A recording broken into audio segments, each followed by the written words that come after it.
Real SoCal, they'd always been one of the teams in the Valley that were in the vicinity of me that I could go to. The other team was Rampage, which I came from. And after that club fell apart, then I moved over to Real SoCal, and I'm still here now. Any kind of, I would say, culture in the Los Angeles area helps develop our style of play. It's very multicultural and it's very beautiful, and people respect the game. And I think the families know what good soccer is, and I think we try to portray that. And I think it's cultivated a lot of our players to go to a higher level.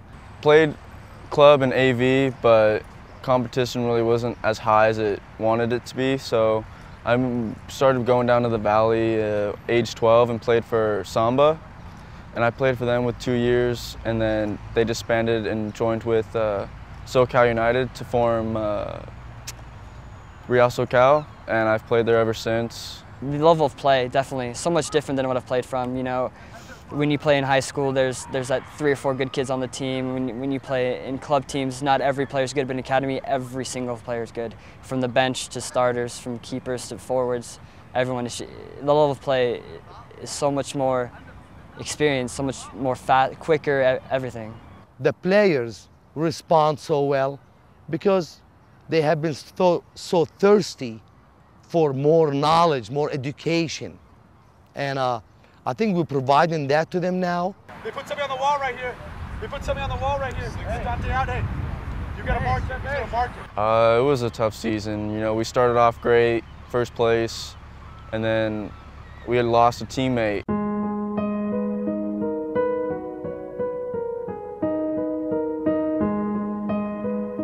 I got home from a practice, you know, with my buddies one day, and I saw it on Facebook. And the first thing, I just sat there for a minute. I couldn't believe it, so I texted people, called people, and I was just shocked. I mean, he's been playing center back with me, you know, this year. I've gotten to know him really well, and it was tough. Definitely one of the hardest things I had to go through. I think that was actually the first time I lost someone, you know, around my age, so it was hard. You know, you never deal with it. You know, I kind of read the Serenity Prayer.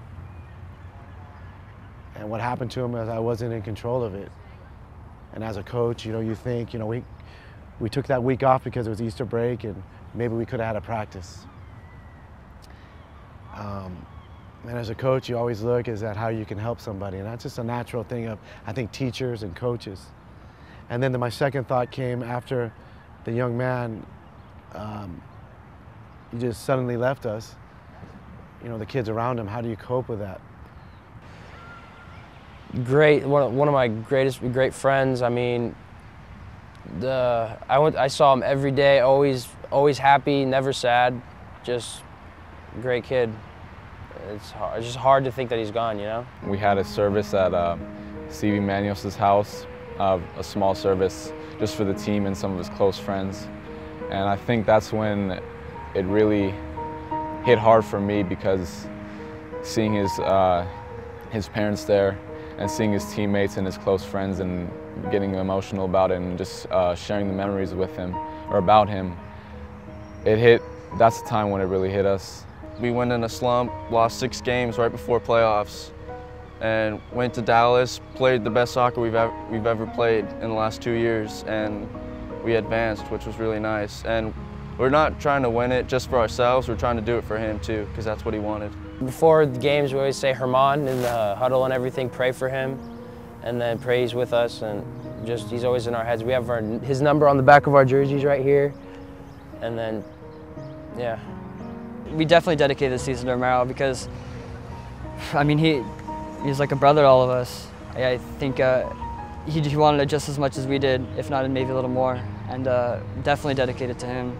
We play for him now, and the number 5 patch means a lot to the team and me as well. We're just going to do our best, hope to win it for him. I'm really proud of the way you guys acted. It was a hard trip, getting up at 4 a.m., getting here, and the way you guys acted, the way you conducted yourself. There's no whining, there's no complaining. It was, you guys really act like professionals. Very proud of you guys. And hopefully you can maintain this. We got one more little thing that we got to do.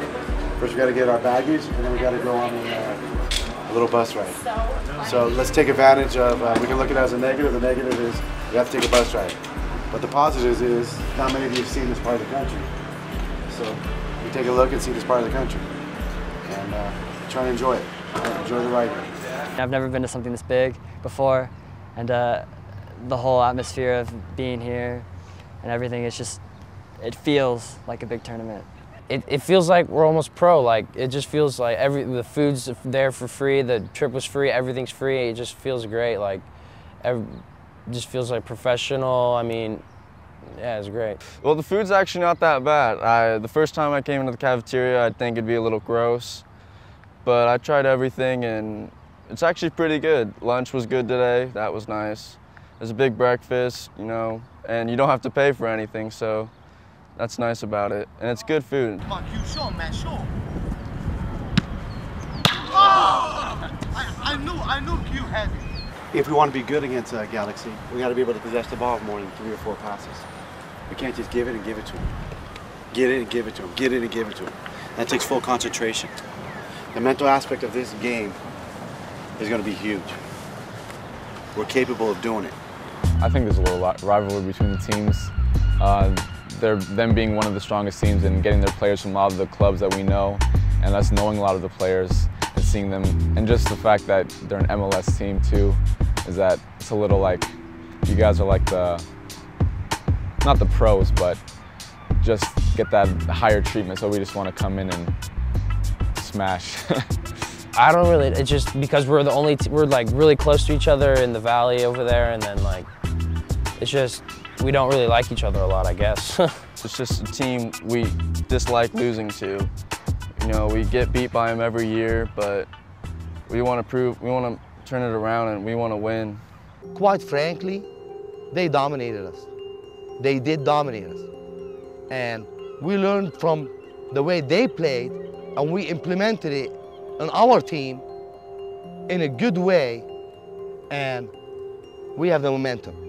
We know how they play, but if we beat them, God willing, they will have the assist, because we learned a lot from them and they didn't even know it. They beat us 3-2 both times, and third time's the charm, man. We're gonna come out there and I think they're gonna be a little cocky, thinking they know that they've beaten us a few times, but they have another thing coming.